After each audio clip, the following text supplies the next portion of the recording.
పాడ్కాస్ట్ల మీద కూడా పాబంది పెడుతూ సోషల్ మీడియా మీద కూడా పాబంది పెడుతూ ఒక బిల్లు తెస్తా ఉన్నారు. దయచేసి మంత్రి గారు నేను కోరుతా ఉన్నాను, భావ వ్యక్తీకరణ స్వేచ్ఛను హరించే విధంగా ప్రజాస్వామ్య దేశంలో ఏది చేసినా అది తప్పు అవుతుంది. ఎందుకంటే అల్టిమేట్గా డిజిటల్ మీడియాలో కూడా పౌరులు తమ భావాలను స్వేచ్ఛగా తమ వాక్ స్వాతంత్రాన్ని పూర్తి స్థాయిలో వినియోగించుకుంటూ వ్యక్తీకరించే అవకాశం ఉండాలి. దయచేసి అలాంటి ఏమన్నా వస్తే తప్పకుండా దాన్ని మనందరం కూడా కలిసికట్టుగా నిరోధించాలని చెప్పి కూడా కోరుతూ మా పార్టీ తరఫున సభ్యులు చెప్పిన భావ స్వేచ్ఛకు సంబంధించి ఎవరికి ఇబ్బంది లేదు. ఉదాహరణకు మీ శాసనసభలో జరిగిన సంఘటన, దాని తదుపరి వీడియో వచ్చినటువంటి అంశం మీద మీ దృష్టికి తెస్తా ఉన్నా. వారి ఉద్దేశం అటువంటి వారిని కూడా చర్య తీసుకోవద్దంటే, సభ జరుగుతూ ఉంది, మిత్రులు ధర్నా చేస్తూ ఉన్నారు, అక్కడి నుంచి ఫోటోలు తీస్తుంటే మేము చూసినా లేదని మా సహచార సభ్యుడు వచ్చి మాకు చెప్తా ఉంటుంటే దాని మీద వచ్చిన వీడియో చూస్తే మీరు తప్పకుండా దాని మీద సోదరికి జరిగినా సిగ్గుగా అనిపించే పరిస్థితి ఉంది. దయచేసి సభ్యులందరూ కూడా గమనించండి. ఇటువంటి పరిస్థితి ఉంటే నేను కూడా చెప్పిన, నేను మొన్న కూడా రవాణా శాఖ మంత్రిగా నిజంగా మహిళలు 70 కోట్ల మంది ప్రయాణం చేశారు. నేనేమంటున్నా, ప్రయాణం చేసే సందర్భంలో ఒకవేళ కొత్తలు వచ్చినప్పుడు అరే ఫ్రీ బస్ వచ్చింది కానీ వాళ్ళని ప్రయాణం చేసి ఉండొచ్చు. కానీ ఇవాళ ఎటువంటి వీడియోలు అంటే కొంతమంది వ్యక్తులు తెలుసు సంబంధించినటువంటి ఇవాళ సోషల్ మీడియాకు సంబంధించి నేను మీ ద్వారా పోలీసు అధికారులు కూడా అటువంటి వాళ్ళకి సంబంధించి చర్యలు తీసుకునే పరిస్థితి స్వయంగా వారిని అంటే ఆ వీడియో చూసినట్టయితే మీరు కూడా నిజంగా చెప్తా ఉన్నా దయచేసి అధ్యక్ష, అటువంటి వీడియోలను ప్రదర్శించే పరిస్థితి ఉంటే ఎట్లా అధ్యక్ష?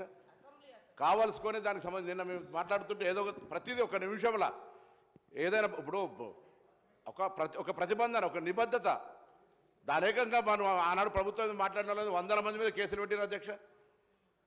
ఒక్కొక్కరికి ఎన్ని రకాలుగా సోషల్ మీడియాలో ఇయ్యాలో నా దగ్గర చెప్తాను. అనేక మంది మేము నా కార్యకర్తలు కేసులు ఎదుర్కొన్నటువంటి పరిస్థితి ఉన్నది. ఇవాళ ఏం మాట్లాడింది కూడా ఉన్న జరిగిన వాస్తవాన్ని ప్రభుత్వ నిర్ణయాన్ని వ్యతిరేకిస్తే ఇవాళ నేరుగా ఇండివిజువల్స్, ఒక మంత్రి, ఒక గిరిజనకు సంబంధించినటువంటి ఒక సోదరి మన మహిళ ఇక్కడ జరిగినటువంటి శాసనసభలో జరిగిన దాని మీద కూడా ఇట్లా నేను అడుగుతాను గౌరవ అమ్మా, నేను మీ గురించి నేను నా పార్టీకి సంబంధించి నేనేం మళ్ళా నేను social media this is running commentary sir అధ్యక్ష, రన్నింగ్ కామెంటరీ.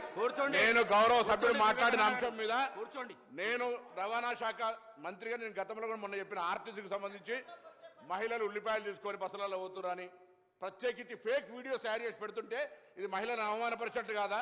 ఇలా వాళ్ళకి సంబంధించి అక్క అనగానే అవమానపడ ఏం జరిగింది? దానికి సంబంధించి రోజు పొద్దున అదే ఎజెండా నిన్నటికి అయిపోయింది. నేను దాని గురించి మాట్లాడాలి ఇప్పటివరకు. మళ్ళీ మీరు నేనేమడుగుతా ఉన్నా, నేను ఆ విషయంలో మీరు ఇవాళ నిన్న ఆడికే మక్కన్ సింగ్ గారు గౌరవ సభ్యులు వచ్చి ఇక్కడ నాతోటి మాట్లాడుతూ ఫోటో తీసినని చెప్తే దానికి సంబంధించిన వీడియో చూడండి అధ్యక్ష. దాని అటువంటి వాటి మీద నేను వారన్నారు చాలా భావస్వేచ్ఛ ఉండాలి, భావస్వేచ్ఛకు సంబంధించి ఎదుటి వ్యక్తిని పూర్తిగా కించపరిచే విధంగా ఉంటే ఎట్లా, అవమానపరిచే విధంగా ఉంటే ఎట్లా అనే అంశాన్ని తమ దృష్టికి తీసుకొస్తా ఉన్నా.